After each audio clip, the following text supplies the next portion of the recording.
Do you guys like this shirt? Is it okay? I actually wore this shirt in case a gay war broke out.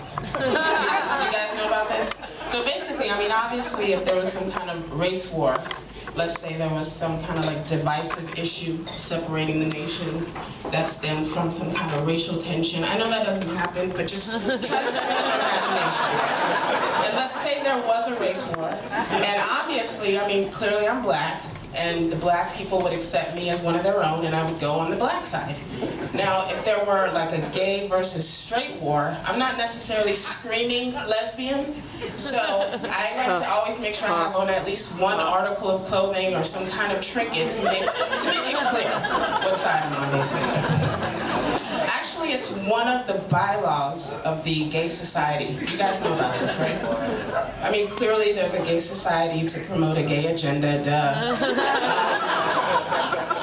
And what a lot of people don't know is that, and this is a little known fact, and you're welcome in advance, a lot of people don't know that the gay society has a lot in common with Scientology. I don't know if you guys saw like the recent documentary about that, but like gay people, obviously in the gay society, you have to pay money, and the more you can pay, just like Scientology, the more you pay, the higher you go up in the ranks, and then you can go clear when you pay, like, I think it's like $100,000.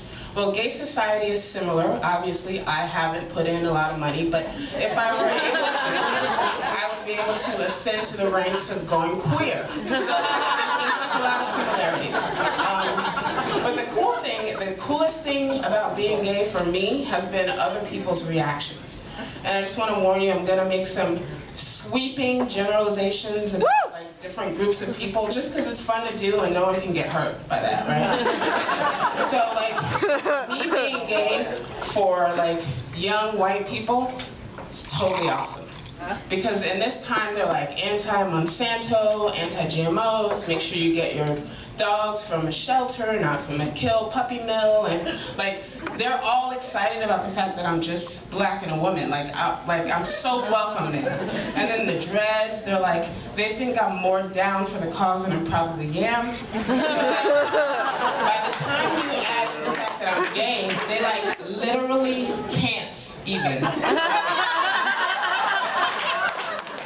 Whereas, in my experience, older black people, total polar opposite reaction. Like, they do this thing, like if I walk into a room and there's an older black person in there who knows that I'm gay, they kind of do this thing where like they look away, no, don't give me any eye contact, and like kind of freeze, like maybe they can like blend in. Basically, they treat me like I'm some kind of wild animal that's going to spray gay venom on them.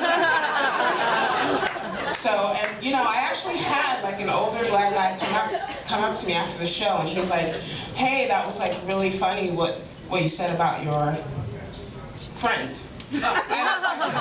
So basically, what's happened is like I think my gayness is so like threatening to some people that it just reduces them to like childish gestures and like eye movements. Like, have you ever seen people who are like, "So I heard Joey was." Or, hey, you know, I heard that was her.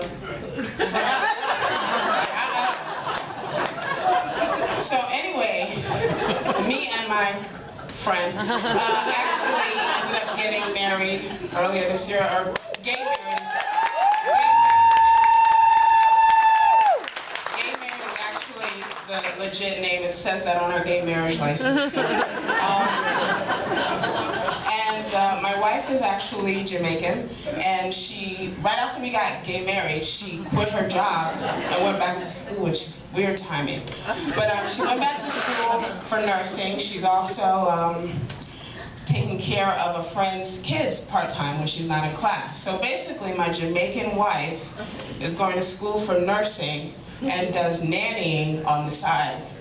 So she couldn't be more stereotypical unless like she was listening to Bob Marley and smoking ganja, basically. And the cool thing, you know, I know a lot of people are like, did she marry you so that she could get her papers and be, you know, a citizen? And excuse me, that's offensive, first of all. And secondly, she married me so she could be a beneficiary and have my health insurance. Now who looks stupid?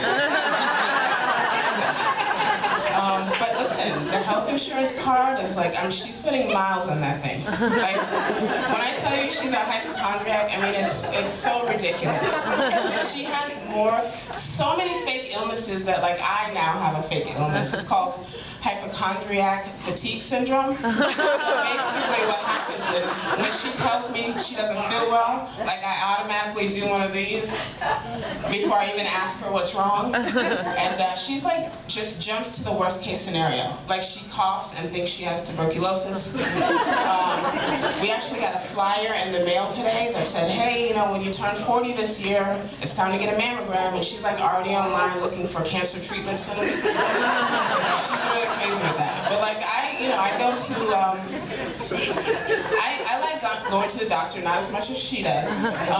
But what's weird always for me is that the doctor always seems surprised that, like, I'll get blood work done and, like, I don't have, like, crazy numbers, and he's like, well, your cholesterol limits are within normal limits. That's good. Like, I'm like, you know, I can see your face. I can understand because you're looking right at me. And today, actually, I had a friend of mine, and I wasn't feeling good, and I was like, hey, can you bring me some juice? And he, like, rushes in with Gatorade, and he's like, are you having, like, a diabetic episode? I'm like, you know, just because I'm black and chubby doesn't mean I have diabetes. All right, guys, that's my time.